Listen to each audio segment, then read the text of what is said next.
I think we can start. Dr. Kadam. Yes, sir. Yes, I'm ready. Yes, sir, we can. Hello and good evening, everybody. I am Dr. Kadambari from JIPMER, and it gives me immense pleasure to introduce to you Dr. Gitanjali Batmaine, who is my teacher, my mentor, and definitely my role model. We have known each other for many years, and so both she and Dr. Batmaine have been my teachers. So, Madam is very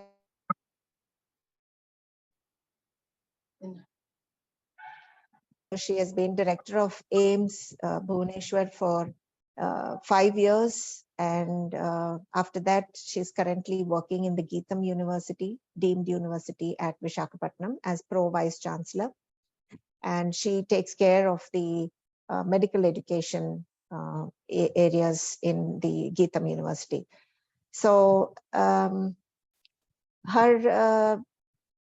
contribution to medical education has been extensive in terms of postgraduate training, and she has authored books on postgraduate research methodology along with her colleagues in the Department of Pharmacology, JIPMER, which even today we all follow. Even I followed it when I was studying research methodology. And Madam is basically a pharmacologist by training. She did her MBBS and MD from JIPMER Pondicherry and her PhD from Pondicherry University. During her tenure at JIPMER, she also spent some time at the WHO Southeast Asian Regional Office, where she headed the Collaborating Center for Rational Drug Medicines. And she's still on the WHO advisory group for rational medications. So even though her training is in pharmacology, she has extensive experience, as I said, in medical education. She was the head of the medical education department in JIPMER, and under her leadership, we made a lot of changes to the program that we usually conduct for the national course. And we had a wonderful time with her. She is always encouraging. And as I said, she is my role model. She taught me how to stand for my principles and be firm in my convictions and to speak up when something needs to be heard. Thank you, Madam, for all that. And I invite you now to take over and speak on your topic, postgraduate research, research training in research methodology. Are we doing enough? Welcome, ma'am. Thank you, Kadambari, for that introduction. I think I will tell all the people who have joined us, what you don't know is Kadambari's mother was my teacher. She was my examiner in final year. She is Professor Prabhavati was the professor and head of obstetrics and gynecology in JIPMER, and she taught me. And then I taught Kadambari, and Kadambari taught my daughter. So it goes around four generations. So thank you, Kadambari, for that introduction. I will share my screen now. Yeah.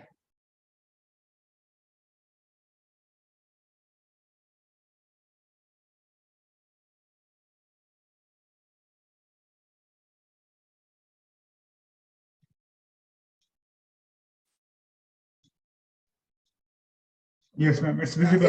Is that clear? Yes. Yeah. Okay.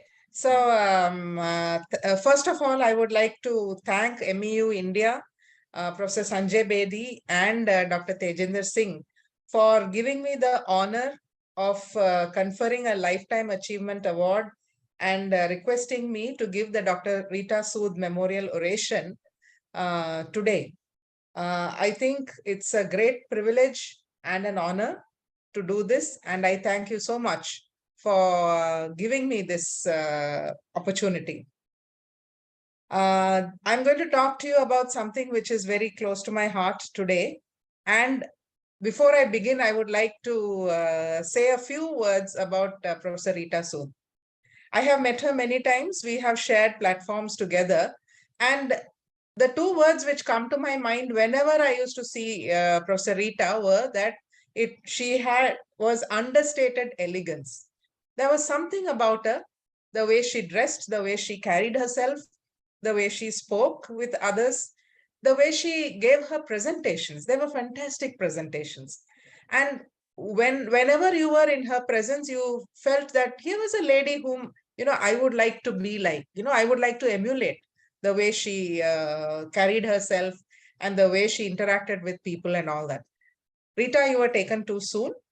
I'm sure that you are looking down from a better place now and smiling at all of us and urging us to do our best. Thank you very much, Rita, for the short time which we knew each other. It made a big difference to me. Thank you. So my talk today is going to be on 4 aspects. I will briefly talk about the background, the importance of research in medical institutions, compare them with what's going on in the West and in India, some home truths about the thesis, issues faced by postgraduates, as well as issues related to faculty. Then I will go on to what has been done for PG training in research methodology. I will share my own experience as well as what is being done elsewhere. And then I will talk a little bit about the way forward. So that's how I have planned my talk. For most of us who are in academic medicine, we generally think it's the same as formal medical education. That is, when we teach students, we are practicing academic medicine. And traditionally, it was given to mean educating doctors because they wanted to discover the causes and cures for illnesses. And therefore, the focus was on 3 things: teaching, service, and research. So this triad of clinical care, teaching, and research was all done to improve patients' lives. That was the ultimate goal which everyone was looking for. But in India, somehow, it was always patient care first, then teaching, and research last. Or if you didn't do research also, it was okay. I won't blame people for, having got into that kind of habit, because the numbers of patients were enormous, a large number of patients. You walked in, because basically patient care was done in government colleges, medical colleges. So government hospitals had large number of patients. You had patients 3, 4 to a bed, under the bed, by the side of the bed, and everywhere. So any faculty member joining a government institution, their main focus, they had to take care of the patients. So whatever happened in the form of teaching was, bedside teaching. By the way, not too much of, looking at evidence or anything like that. They practiced what they read from textbooks and so on. But in the West, it is not like that. In the West, they gave enormous importance to research. That was a major attraction for, if you wanted to join academic medicine, you wanted to join somewhere where you could do good research.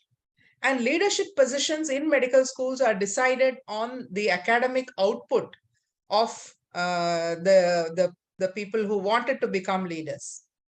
Again, teaching positions, if you applied for a teaching position and you again wanted a promotion, they would look at the research you have done, the grants you have, the ability to attract trainees, and so on. They also had very stringent assessment methods for the kind of publications you are bringing in. You came out with mixture of objective as well as subjective assessment methods. And they also gave weightage to 360-degree evaluation. I happen to know that sometimes, you have 2 or 3 people following you for almost a week before they, agree and assess you and then want to give you a promotion. So the currency by which an academician is valued, especially in the West, is by his or her publications. Which journals are you publishing? What is your H-index, and so on. Whereas the institution is valued by the research it produces. So there is an enormous importance given to research in the West. In India, mostly leadership positions are often not based on your research publications. I know of many people who do not have publications. It depends on whom you are connected with, or you might be owning a medical college or something like that. Under NMC norms, if there are certain number of publications, you are promoted. I think you need 2 to be promoted from assistant to associate and another 2 from associate to professor. So they only look at the numbers. And if you are going to be from senior resident to assistant professor, you don't even need that. So the publications which many of the faculty have are of minimal standard, and they also publish the minimum needed. In fact, during an interview, I was talking to a senior resident who had not yet published her thesis 2 years after she had passed out. So I asked her, why haven't you published? And she said, no, ma'am, I want to publish this when I become an assistant professor so that it can be counted for my associate professor promotion. So publication becomes, only important because if it is of use for their promotion. Now, there was a study which was done on ophthalmic residents in India, a limited number, but these ophthalmology residents felt that thesis did have some value, and about 38% said that the thesis made them very well versed in research methodology. So there was some advantage to doing the thesis as the residents' opinion. However, unethical publication practices are plenty. Many people do not follow any kind of ethical publication practices.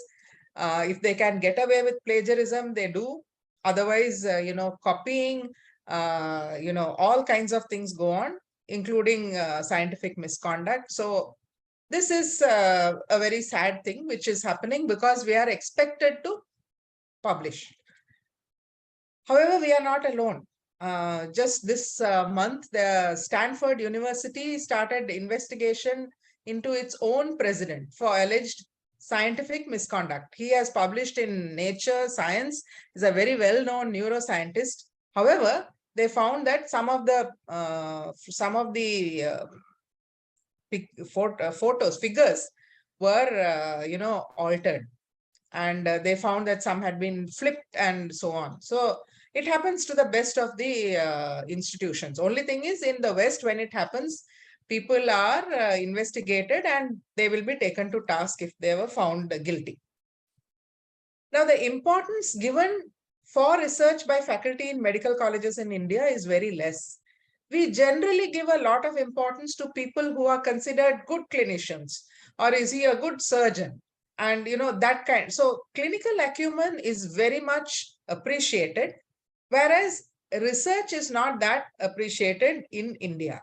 However, the situation is slowly changing because now people realize that without research, we cannot hope to attain any kind of standard in the eyes of the world. So we are slowly changing. It may take another 3 or 4 decades, but we will finally get there.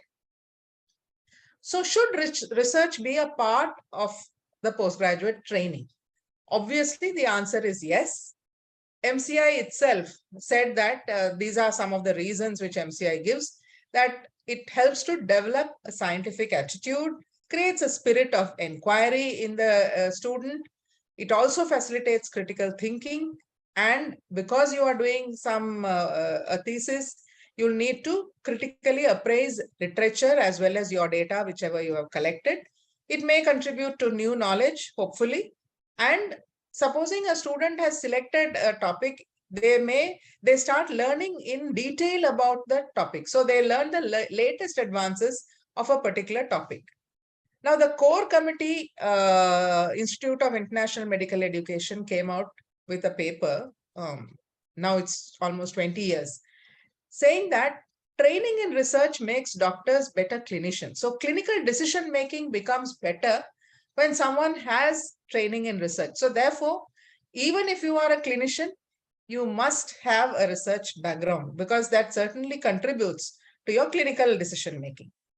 It also helps people develop teamwork skills because they realize that when you're doing a thesis, you're not doing alone. So you need to be able to communicate. You need to, make sure that you make friends outside your own small department and so on. So they learn not only teamwork skills, but other things like scientific writing skills. You learn some biostatistics and, different skills come into it. So that is the reason why research should be a part of PG training, according to Medical Council of India. Now, there is a paper which says that apart from this, the MD/MS thesis, and I use the word thesis interchangeably with dissertation. In JIPMA, we used to always call it dissertation, but in AIMS, it is always traditionally called thesis. I'm using this word interchangeably. I'm not talking of the PhD thesis at all.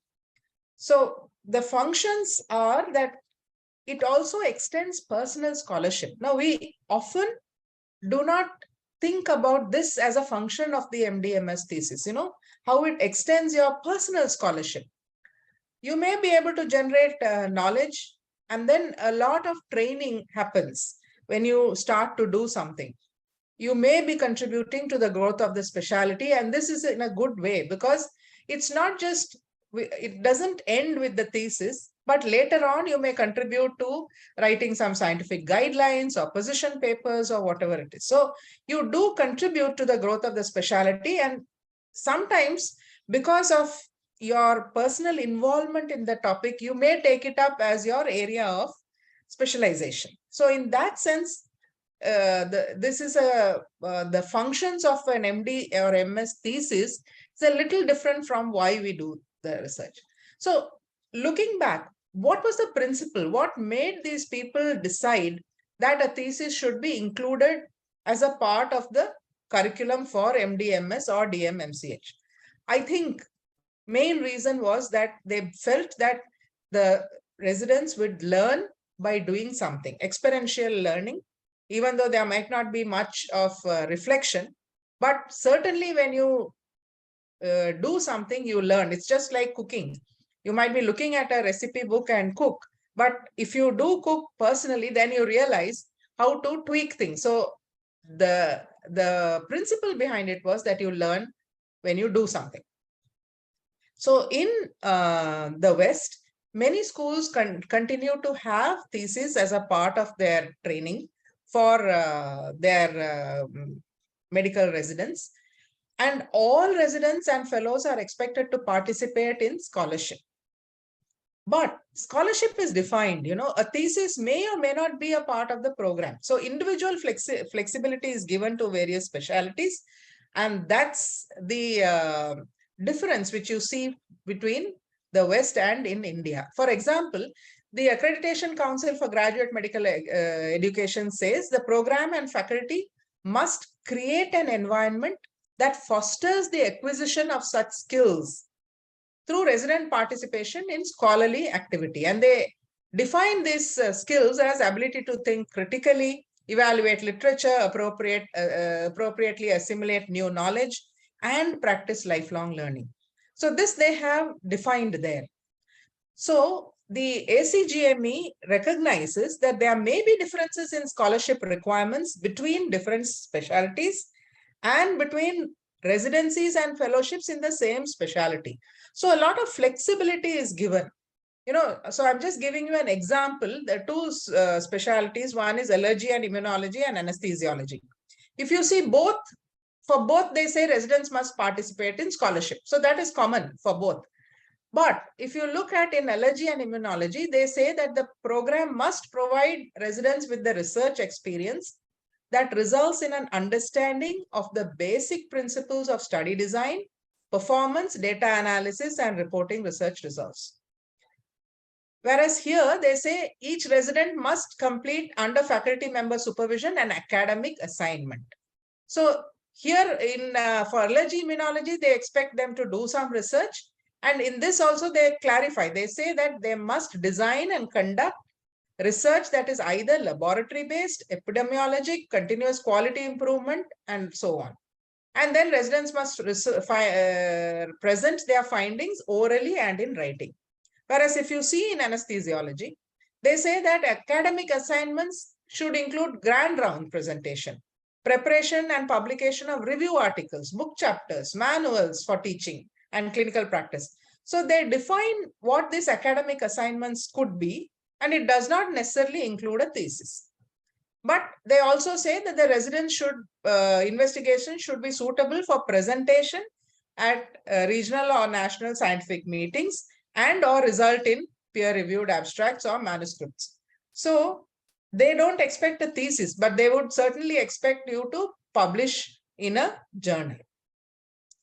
So the point is, it is not one size fits all as in India. Each specialty has can change or tweak the scholarship requirements. Now, we all know that there are some requirements to conduct research, like to have a competent guide. We need adequate animals or patients. There should be time. We need the proper instruments, the expertise to run the instruments. We need consumables. There have to be these committees like ethics committee, human or animal ethics committee. We need to have access to literature. There should be permissions given if you want to go to the community and do some work. There has to be a supportive environment. And of course, there has to be some amount of financial support.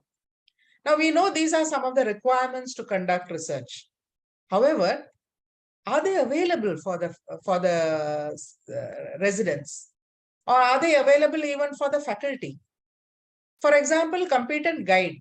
Many guides are not sufficiently trained in research methodology, nor do they have the expertise to guide a resident. That's the whole problem. Similarly, the patient numbers are inadequate, especially in private medical colleges. The numbers are very low, in contrast to the government colleges, where there are large number of patients.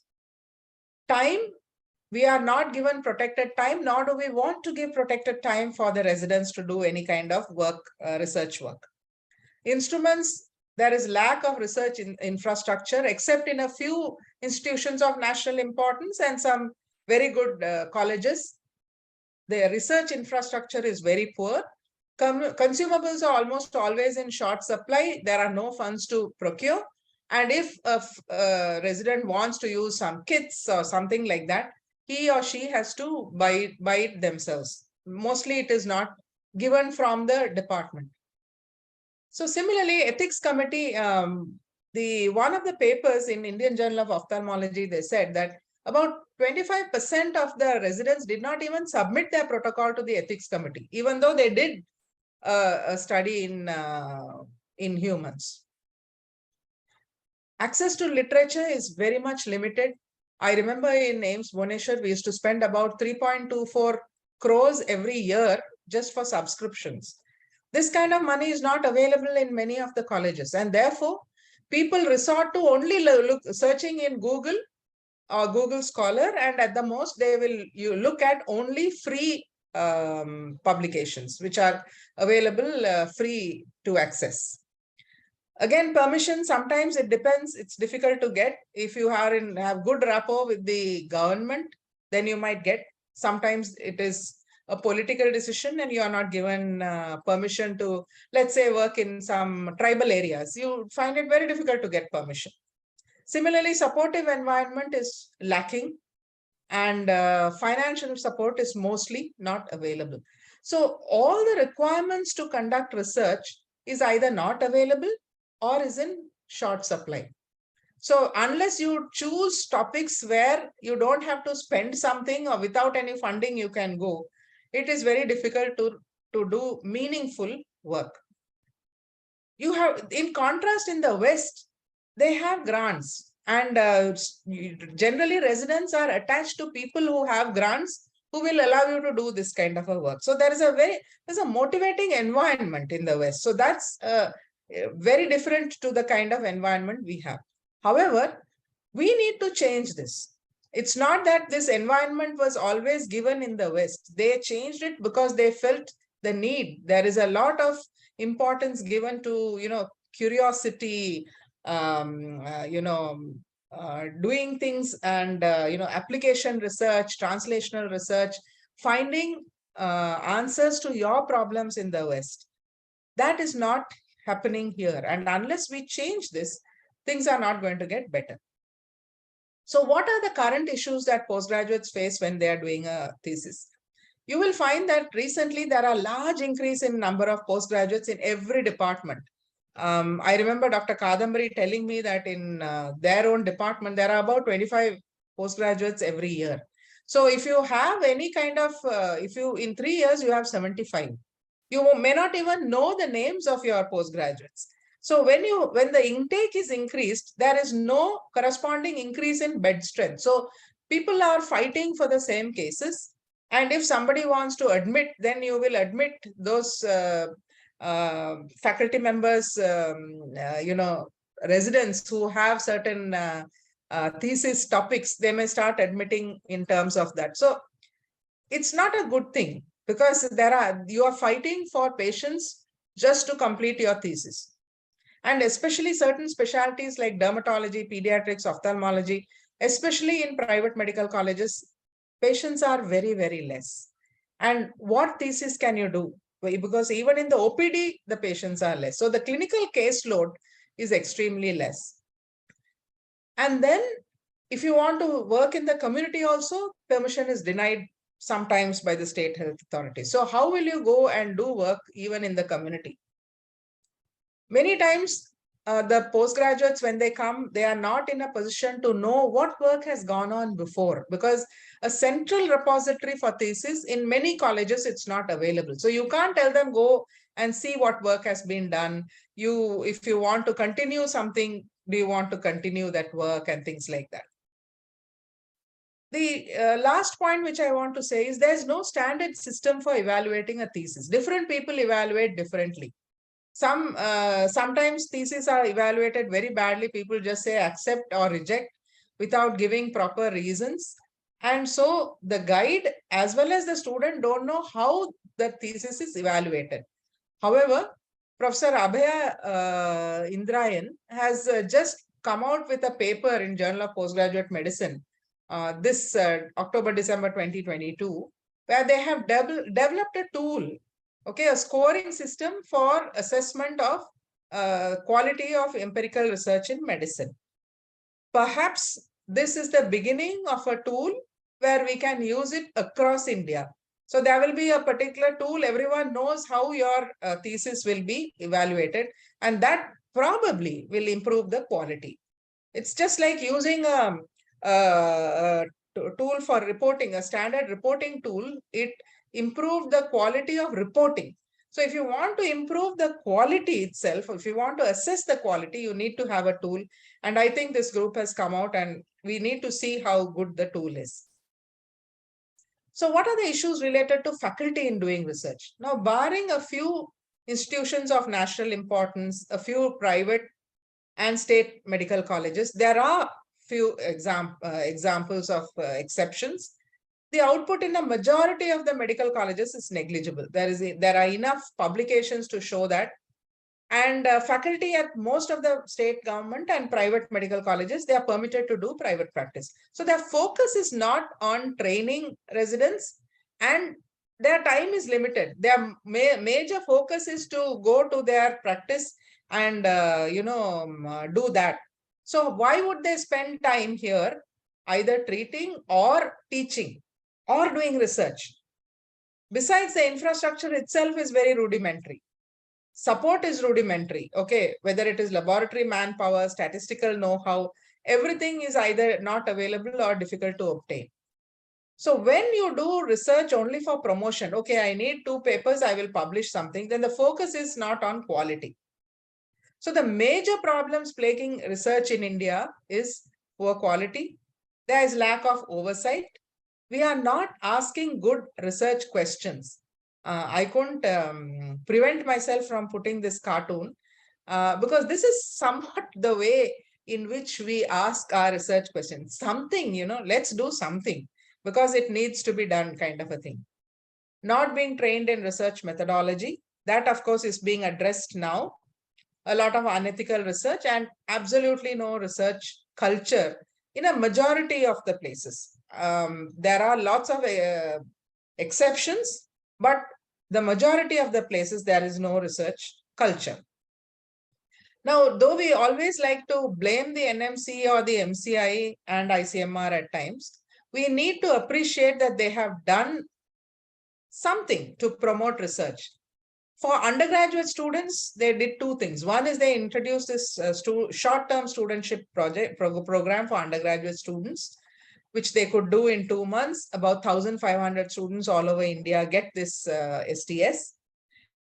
And they also instituted an excellence award for 5 students who have already done the STS. They gave 10,000 rupees each if they were able to publish in a Medline Index journal or something like that. Now, they also give postgraduates a grant, 50,000 rupees they give as a grant to 100 postgraduates. And the other thing which they did was they made it mandatory that all faculty or associate professors and professors should complete online research methods course, that is basic course in biomedical research, which is conducted by ICMR as well as the National Institute of Epidemiology. So both PG students as well as medical teachers are expected to mandatorily complete this course. It has about 30 modules. Then there are exams. They have some questions to answer at the end of each module. And then there is an online exam which they have to go and appear and then get a certificate. Now, research skills are inadequately taught to medical trainees in the world over. We are not alone. As you can see in Europe, the medical research education in Europe, this science policy briefing says that medical education insufficiently incorporates research skills into its classic syllabus. So we are not the only people who are lacking in this. And I would like now to use the next few moments to talk about my own journey in teaching research methodology. When I was a postgraduate, there was, of course, no course anyone conducted in research methodology. There were hardly any books. Some books, somewhere there will be a little bit about statistics. There was no internet. There was no one to ask. You followed what the guide said, and you were lucky if you had a good guide. And if you had a guide who was also, who didn't know anything about research, you had it. So we had a few classes taken by the preventive and social medicine department. You know, those of you who belong to my age, you know how difficult it was to search literature. You had to go to the library, wait for a long time, and so on. So the entire thing was a huge problem. And that was perhaps one of the reasons why people sort of didn't want to do research. But in the early 90s itself, JIPMER started orientation program in research methodology for postgraduate students. Mainly what we did was we gave groups some hypothetical problems and asked them to come up with a research protocol for that hypothetical problem. We gave them some information on how to frame objectives, how to eliminate bias, and so on. And so the residents enjoyed it because it was very interactive. We could ask questions. We allowed the residents to ask questions, and the postgraduate numbers also were less. We used whatever expertise was available in-house, and the pooling of experience of senior faculty in guiding residents was used. Now, the fallout of this training for postgraduate was that in order to prepare for these sessions, I myself had to read up a lot because, you know, in a workshop module, you can be asked anything. So I started to learn a little bit more about research methodology. And the Indian Journal of Pharmacology was published from our department in 1992. Dr. Adityan was the chief editor. And because of this, what happened was we started coming into contact with a lot of manuscripts. And we realized that the manuscripts quality was poor. So we started off with this. Because the quality of manuscripts reaching the journal were poor, we had to redo the manuscripts. And to redo that, we had to write it. So what happened when Dr. Ravindran became the chief editor of Indian Journal of Pharmacology in 2001, he said, we can't be doing this to each and every manuscript. We need to start training people on research methodology. So from 2001 onwards, we conducted lots of courses in research methodology, in scientific writing, statistics, in all aspects of research methodology. We conducted a lot of courses. We were not alone. There were other people also who were conducting like us. When Dr. Adityan took over in 1992, he started conducting courses on even how to peer review papers because we had difficulty getting reviewers.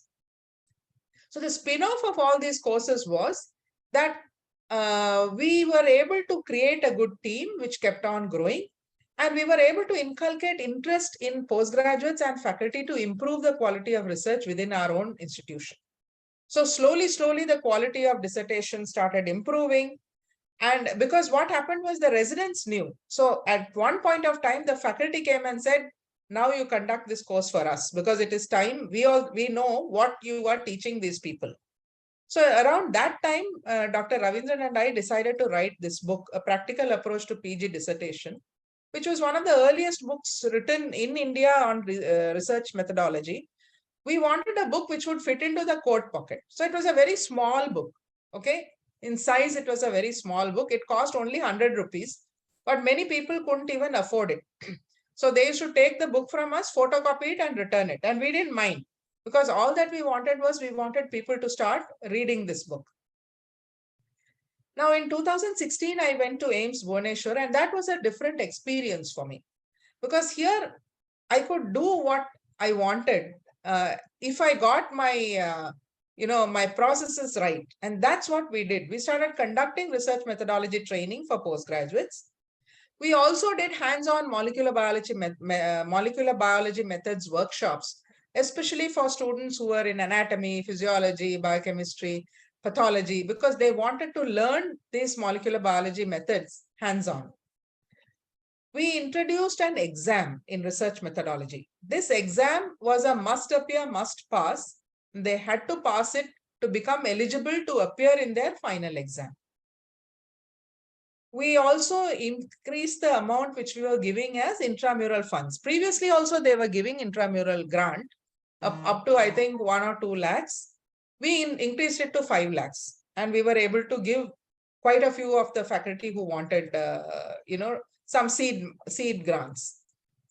We also conducted some things like research day and once a month meeting for faculty and residents to present their work, or if they have presented in another conference, they could present, and everyone could, because by this time we were online. I mean, we were doing it before physically, but then we shifted to an online mode.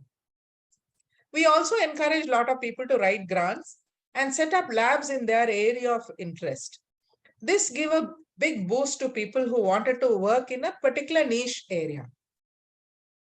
On a personal note, what I did was I used to attend journal clubs of different departments, and I used to give a written feedback about the quality of the journal clubs, including the quality of papers which were chosen, the way presentation took place and all that. I also sat through thesis review, just before they wrote up. When the departments were reviewing the thesis, I used to sit through the review and give my own comments on that. So what happened was, the moment faculty and students knew that there was a bit of oversight as well as I was interested in improving the quality, they also responded very well to that. So the exam questions on research methodology, generally, if you see in our papers, which we ask for MDMS, it will be something like that. Write short notes on phases of clinical trials, write short notes on chi-square. These are the kind of short notes or, questions which are generally asked, and the resident writes anything and gets away with it. So we wanted to change this. In JIPMER, we were having one more in the final exam. We included a critical analysis of a published paper, and we also got students to write a protocol for a hypothetical problem. So this was also introduced in AIIMS Bhubaneswar. Now here we tweaked the question paper pattern. We included 20 questions. When you include 20 questions, you can sample from different areas. So that became a good thing, because we could sample from a wide area of research methodology, statistics, ethics, and everything like that. You can see some of the questions which we have asked, which are here. And therefore, this became a better model for a question paper. You can see some match this column, the reporting guidelines with the study types, and what information do you need to calculate sample size and so on. So this was the question paper which we followed. Now, don't think this went on without criticism. There was a lot of criticism, but we simply took it through 1 year and let it out through the other year, because otherwise I knew we could not change. Because if there is one thing which is very consistent, medical educators hate to change. Okay. So people said there is no need for this course. PGs will anyway learn research methodology. They should be allowed to work in the ward. Why should you ask them to study research methodology? We also learned research. We also published without going through an exam and all that. Let AIMS New Delhi do it first, then we will follow. Who will set the question paper? Who will correct it? Why unnecessary work we are adding, and so on and so forth. So this kind of criticism was there, and probably it is still there, but we should learn to ignore it. But now I'm just going to share with you the marks of 6 exams conducted over 3 years, because by the time we got the approvals and we could conduct the exam, it was 2020. So if you look at these results, please see. In the first 2 years, you can see the results are around, it's not going above that. But you can see in the last year, in 2022, you can see there is a steep increase. And that is statistically significant. I thank Professor Rituparna for giving me this statistics for me to present here. This has not been published so far. Now, if you compare between DMMCH students and MDMS students, there is no difference in the scores, in the mean scores in which they are getting. We would expect that DMMCH students, because they have already learned research methodology, they will score better. But there is no difference between the two.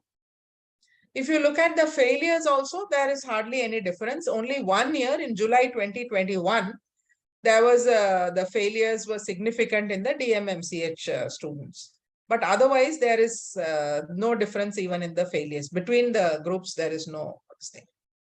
So you might ask me, did all this have an impact? Yes, it had some impact. We don't know whether there is a cause and effect, but we could see that many residents were winning awards, participation increased. We also gave them academic leave to attend conferences. Many theses, most of the theses were converted to publications. And I think that was a winning situation for us. Now, 11 postgraduates were awarded ICMR grants for their thesis. As I told you, only 100 ICMR grants are given for post-graduation. So when 11 PGs got, it means 11% came to AIMS Bhubaneswar. I think that in itself shows that we did something right. The other thing is UG students also started showing an interest in research methodology. And so there were plenty of initiatives which promoted an all-round development and an environment for research, which I think slowly paid off. There was also an increase in the number of publications which came out, even though I would say some of it could have been offset by the increase in the number of faculty over the years. But we also did faculty development programs, postgraduate courses increased, intramural grants, and so on. So the increase in publications may not be that one faculty member is writing more, but it could be because we had many more people to write. Now, this shows what we did for research. And as you can see, we developed all these centers, And this Center for Excellence for Clinical Microbiome Research, we got for 22 crores. So this kind of, facilitation for research was a good thing, which happened over the years. It didn't happen, overnight. So we had to work hard, but it worked well for us because we did a lot of other things, like we improved the ease of doing research and so on. But please, we should not think that this is only happening in JIPMER or AIMS Bhubaneswar or wherever I am around. A lot of initiatives by many individuals. For example, many books have been written on various aspects. You can see, I just put a few books, but all aspects of from dissertations to research methodology, biostatistics, how to write publishing, thesis writing, so on and so forth. So lots of work which has been done by many people to make research methodology, apparent, so that people could read. And a lot of courses which people have conducted and continue to be conducted. People have recorded their YouTube videos on various topics, put it for people to see. A lot of professional organizations, societies, all doing their part in promoting research, and journals, journal editors also contributing to good work, conducting training. And also this ICMR grants also helped, because people like to say that this is helping us, putting it in their CV. But despite all of this, the evidence is not good. Still, very few theses get converted to publications, and the quality is poor. So the focus on research in state government and private medical colleges is very minimal, and evidence points to the fact we are not doing enough. There was a paper published by Public Health Foundation of India in February this year by Sanjay Zodpe, which clearly says that we are not doing enough for research. So the evidence we have, even though ICMR and National Institute of Epidemiology is doing this training, it is not enough. So when a flower doesn't bloom, you should fix the environment in which it grows. You should not fix the flower. And sometimes I wonder whether we are trying to fix the flower and not the environment. We are trying to train the postgraduates. We are trying to examine and teach them and all that, instead of changing the environment. And perhaps that's what we should be doing. We should be trying to improve the research culture in an environment, doing all these things, which I have already said. Also create a second line of trainers, which will improve, so that once the older group moves away, there is a seamless another group taking on, just like what is happening in JIPMA. So if you ask me whether the carrot and stick works, it works very little. Sometimes it might work for postgraduates, but it is not a lasting thing which happens. So I'll just share with you a few answers on the questions to research methodology, because sometimes we take ourselves so seriously. We think that what we are teaching is the right way, but the students don't think of that. What is research? Research. What is the rationale for including thesis in postgraduate curriculum? Student writes according to Rutherford. Okay, Rutherford was the father of nuclear physics, and he won the Nobel Prize in 1908. What information should be included to write a good introduction? Says 2 to 3 pages according to Bradford Hill criteria. So they know something, but they put it and they wrote, hoping that we won't be correcting the papers properly. What information should be included to write a good introduction? Appropriate writing pad. Similarly, what is a washout? Why a washout period was given? It's a washout study design.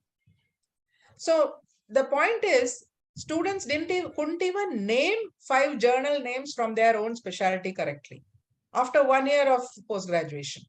As you can see, somebody has written Tamil Nadu Journal of, because either they were not taking it seriously, or they thought we will not correct the papers properly. Okay. So the question is, the way forward, as I see it, is that we are trying to do this. Make a chair and take a seat. Okay. Or here is the log of wood. Some assembly required, you do it. So we are trying to tell our residents, you have to do research, and this is at the end of it, we need a thesis, you do something. So the way forward, as I see it, as was written by Kaitan in recent publication 2 years ago, these are all things which we are already doing in some way or other, but we are not allocating protected time for data collection. There needs to be involvement of co-guides at all stages. Nowadays, co-guides are like comet, they'll just come and they'll go. So we need to cross-check a sample of data just to see about whether there is scientific misconduct and so on. So this is something which the authors felt. And I too feel that we need to continue doing what we are doing, but we need to scale up. And we need to continuously engage with leadership who don't understand the importance of research. Because if you are having a postgraduate training program, you need to do research. We also need to set up our own team. It's fine to call experts initially, but unless your own faculty learn to give the training, it's not going to work. And similarly, we need to supplement these online courses with other activities. So these are all things which will create a conducive environment, as I've already spoken to you. We need to reward excellence in research, maybe promote them a little earlier, or give them some financial benefit or give them some grants or whatever it is. But the question which we are beating around the bush and not actually talking about is, do we need to actually produce thousands of theses and dissertations per year, which are of questionable quality? Or can we teach research methodology by any other alternative method?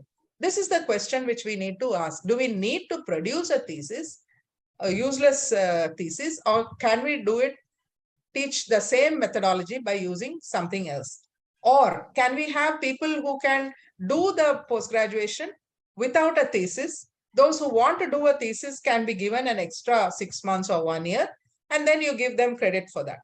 So we need to look at this, have wide-ranging discussions, whether thesis is the only way to teach research methodology, or can we use other methods?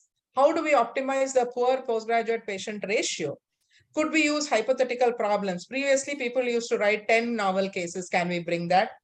Is there other ways of scholarship, like how they have described in USA? Can we use that? So we need to think about changes in the following lines. Should thesis be mandatory or elective?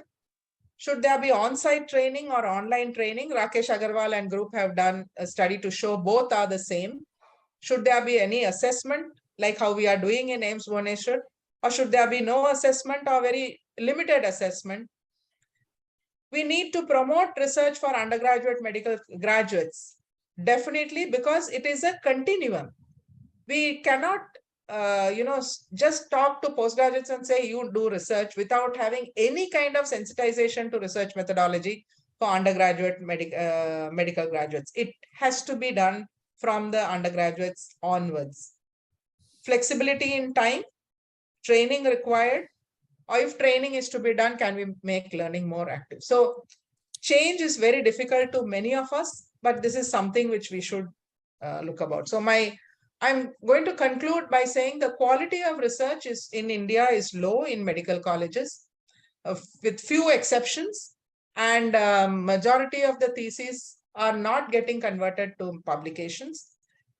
Postgraduate training is inadequate in many of the medical colleges, though even now it can be vastly improved without much effort.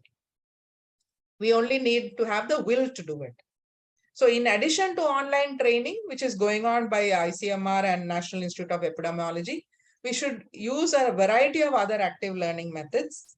And then the larger question is whether we need a thesis to be mandatory or elective, or whether we need to rethink what we are doing needs a national debate. So probably this is why we don't try to do education research, and we all love to do clinical research.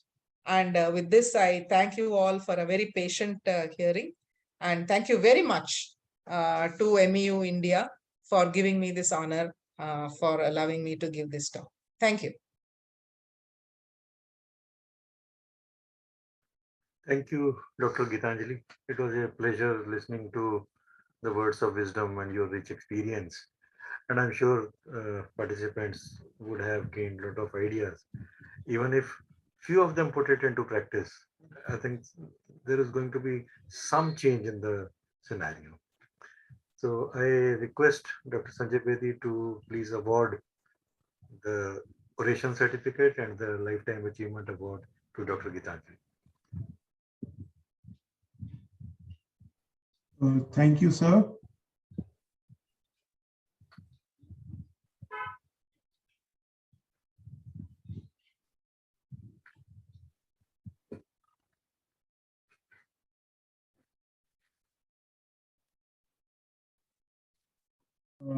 Thank you, ma'am, for this wonderful talk. And on behalf of the team MEU India, we give you this certificate on Rita Sood Memorial Oration. Thank you, ma'am, and along with this, for your lifetime full of activity and adventure and starting a revolution in different colleges, and you still have though you have still a long way to go, a Lifetime Achievement Award. Thank you, ma'am. Thank you. Thank you, Professor Sanjay and Dr. Tejinder. It's indeed a great honor to receive this award. Thank you. And I'm thinking of all my teachers who have given me the strength to give this talk. And it's because of their blessings that I am probably where I am now. Thank you, sir. Thank you so much. Thank you, ma'am. And now with this, we end this session. Thank you all for attending. We almost crossed a century in the middle of the lecture. So thank you very much. Thank you, Good sir. night, Good everyone. night. Good night. Good night.